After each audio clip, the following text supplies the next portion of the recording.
ও আমার বান্দারা, তোমরা যদি তোমাদের জীবনে অনেক অন্যায় করে থাকো, পাপ করে থাকো, জেনা করে থাকো, সুদ খেয়ে থাকো, পর্নোগ্রাফি দেখে থাকো, ঘুষ খেয়ে থাকো, যত অন্যায় করো না কেন, লা তাকনাতু মির রাহমাতিল্লাহ, never lose hope from the mercy of your lord. রবের রহমত থেকে নিরাশ হয়ে যেও না, ভরসা হারিয়ে ফেলো না। Put your trust on your Lord, রবকে ভরসা করো। ইন্নাল্লাহা ইয়াগফিরুদ যুনুবা জামিআ। অন্যায় করে অন্যায়ের উপরে স্থির থেকো না, দুই হাত তোলো, আল্লাহর কাছে ক্ষমা চাও। আল্লাহকে বলো, আল্লাহ আমার পাপ হয়েছে, আমার অন্যায় হয়েছে, আমি ভুল করেছি, আল্লাহ তুমি আমারে মাফ করে দাও। আল্লাহ কি বলছে দেখেন, আল্লাহ বলছে, বান্দা যখন তুমি আমার কাছে ক্ষমার নিয়তে দুইটা হাত তুলবা, তোমার চোখের পানি নাকের ডগায় আসার আগে আমি আল্লাহ তোমার জীবনের সব গুনাহ মাফ করে দিব। বামের ভাইয়েরা একজনও সুবহানাল্লাহ পড়েন নাই, বলেন সবাই জবান খুলে সুবহানাল্লাহ। Indeed, I will forgive all the sins of your entire life. বান্দা, তুমি যত গুনাহ করেছো আমি আল্লাহ তোমার ইস্তেগফারের জন্য সমস্ত গুনাহ খাতাকেই মাফ করে দিব। সুবহানাল্লাহ পড়বেন না? আচ্ছা, একটা প্রশ্ন করেই ফেলি, দেখা যাক আপনারা মন থেকে আমাকে উত্তর করছেন কিনা। আজকের মাহফিলে যত মানুষ আপনারা এসেছেন, এমন কোন যুবক, এমন কোন মুরব্বী কি আজকের মাহফিলে কেউ আছে যার জীবনে কোনো গুনাহই নাই? এমন কেউ কি আছে? আছে আছে এমন কেউ নাই। সবার জীবনে গুনাহ আছে, প্রকাশ্যে হোক কিংবা গোপনে হোক, কেউ না জানলেও গুনাহের খবর রাখে একজন, বলেন সবাই তিনি কে? পৃথিবী না জানো আমি তো জানি, আমি কি পাপ করেছি হায়, আমার পাপের করলে বিচার, বাঁচার আমার নাই উপায়, দয়াময় প্রভু মাফ করো আমায়, মাফ করো আমায়। পড়েন সবাই আমিন। তার এক নম্বর আমল আজ থেকে আমরা স্টার্ট করব। দেখা যাক সবাই মিলে একটা প্র্যাকটিস স্বরূপ ট্রাই করি। পড়েন সবাই আস্তাগফিরুল্লাহ। না না, আওয়াজটা পাই নাই, বলেন সবাই আস্তাগফিরুল্লাহ। এক নম্বর আমল শেষ। দুই নম্বর, রমজানের পূর্বে আপনারা সকলেই একটা কাগজ নেবেন, একটা কলম নেবেন। নওগাঁর ভাইরা আমার সঙ্গে উত্তর দেন, একটা কাগজ নেবেন আর একটা কি নেবেন? এই কথা বলতে হবে।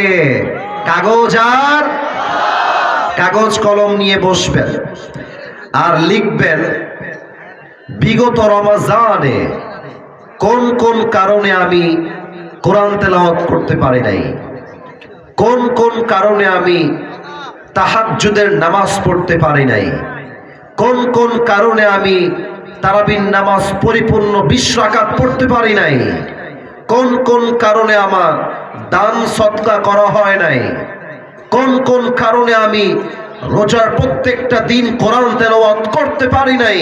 প্রত্যেকটা কারণকে চিহ্নিত করবেন যে এই এই কারণে আমার এই এই ইবাদত মিস হয়ে গেছে। কারণগুলোকে চুজ করবেন এবং নিয়ত করবেন যেই যেই কারণে আমার আল্লাহর ইবাদত গত রমজানে আমি করতে পারি নাই, এই রমজানে এমন কোন কারণের আশেপাশেও আমি যাব না। বলেন সবাই আওয়াজ করে ইনশাআল্লাহ। দুই নাম্বার শেষ। তিন নাম্বার সবচেয়ে গুরুত্বপূর্ণ আমল, রমজানের পূর্বে আবার কাগজ কলম নিয়ে বসবেন, একটা রুটিন করবেন। আচ্ছা নওগাঁর ভাইরা, আমার কথা কি বোঝা যায়? আমি আপনাদের জীবনের সবচেয়ে গুরুত্বপূর্ণ অংশ নিয়ে কথা বলছি। এটাকে আপনি ফালতু টপিক ভাববেন না, এটা আপনার জীবনের সেরা ওয়াজ।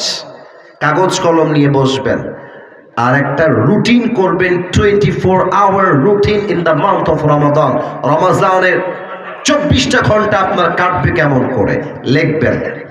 সাহারির সময় উঠলেন, তাহাজ্জুদ পড়লেন, এরপরে কি করবেন, ফজরের পরে কি করবেন, জোহরের পরে কি করবেন, আসরের পরে কি করবেন, মাগরিব পরে কি করবেন, প্রত্যেকটা আমল টাইম স্কেজুল পরিপূর্ণ একটা টাইম রুটিনে নিয়ে আসবেন যে রমাজানের 24 আওয়ার রুটিন, আমি এমন সময়ে এই কাজগুলো করব।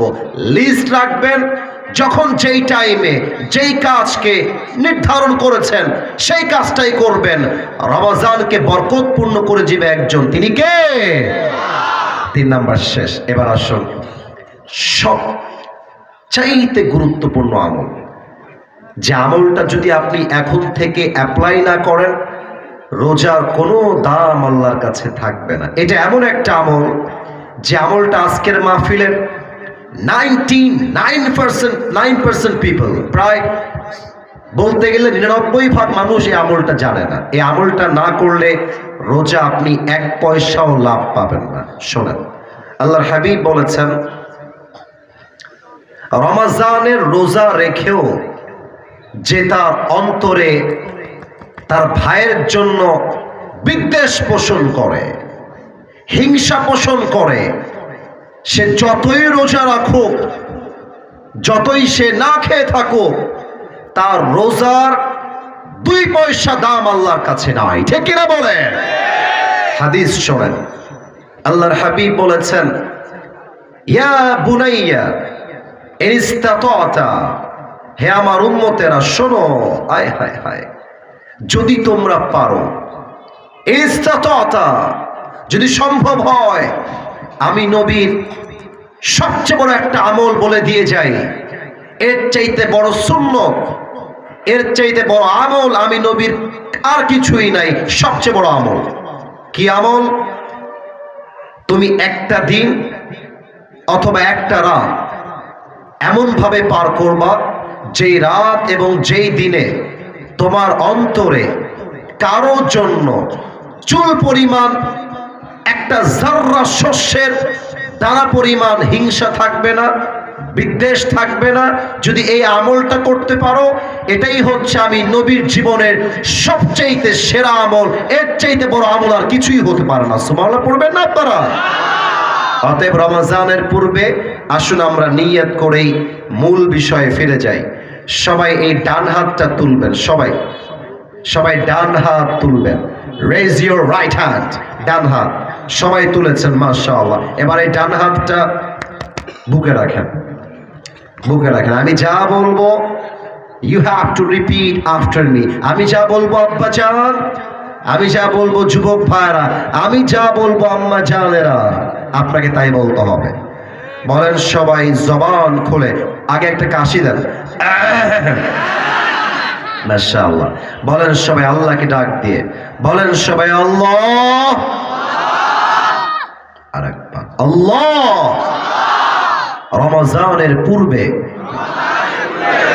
আমি দিল থেকে তোমাকে ওয়াদা দিলাম, ওয়াদা দিলাম আওয়াজটা আসে নাই, মেবি আমার কানে কোনো প্রবলেম হবে। বলেন সবাই ওয়াদা দিলাম, আর একবার ওয়াদা দিলাম, আজ থেকে আমি।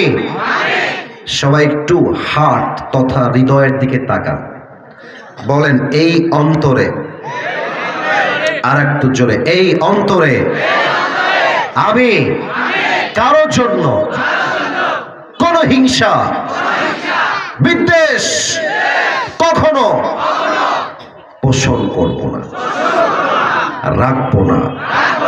বলেন এবার 2 হাত তোলেন, সবাই 2 হাত তোলেন।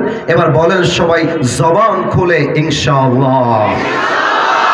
আল্লাহ যেন সকলকে এই 4টা আমল করার তৌফিক দান করে। পড়েন সবাই জবান খুলে আমিন।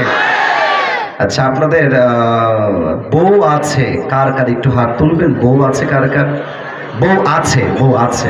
আচ্ছা, মাশাআল্লাহ মাশাআল্লাহ।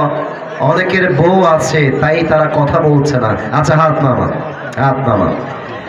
এবার যারা আনলাকি, হতভাগা, জীবনে কিছু নাই, সিঙ্গেল, তারা একটু হাত তোলো। ইন্না লিল্লাহি ওয়া ইন্না ইলাইহি রাজিউন। আপনাদের কারো বউ নাই? এ আমি বিশ্বাস করি না। অনেক সিঙ্গেলরা আজকের মাহফিলে এসেছে, আমি দোয়া করে দেই আল্লাহ সবাইকে দিনদার নেককার বউ দিয়ে দিক। পরের সবাই আমিন। যারা তোমরা আমিন বলো নাই তারা কেউ বউ পাবা না। বলার সময় জবান খুলে আমিন, হাত নামান। এবার 3টা তাকবীর আমরা সবাই মিলে দিব। তাকবীর শেষ, মূল বিষয়ে আমরা ফিরে যাব। প্রথম তাকবীর দিবেন আমার প্রিয় বিবাহিত ভাই যারা এসেছেন তারা।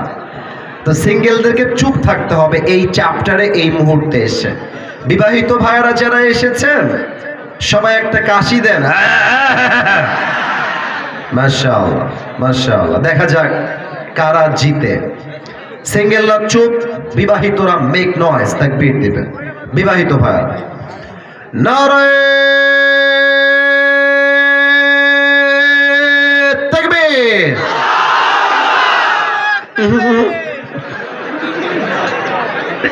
বেশি একটা আওয়াজ হয় নাই গো, তবুও মোটামুটি ভালো, খারাপ না। আচ্ছা, আমি আপনাদের বিবাহিত ভাইদেরকে নাম্বার দিলাম 65, 65। জান, এর চেয়ে বেশি দিতে পারবো না, 65।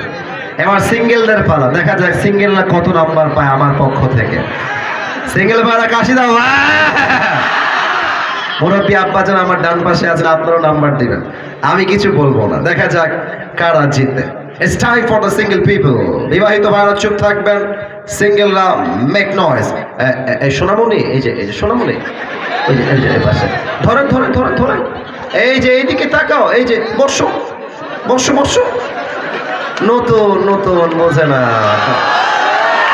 যাওয়া যাবে না, আসা যায় যাওয়া যায় না।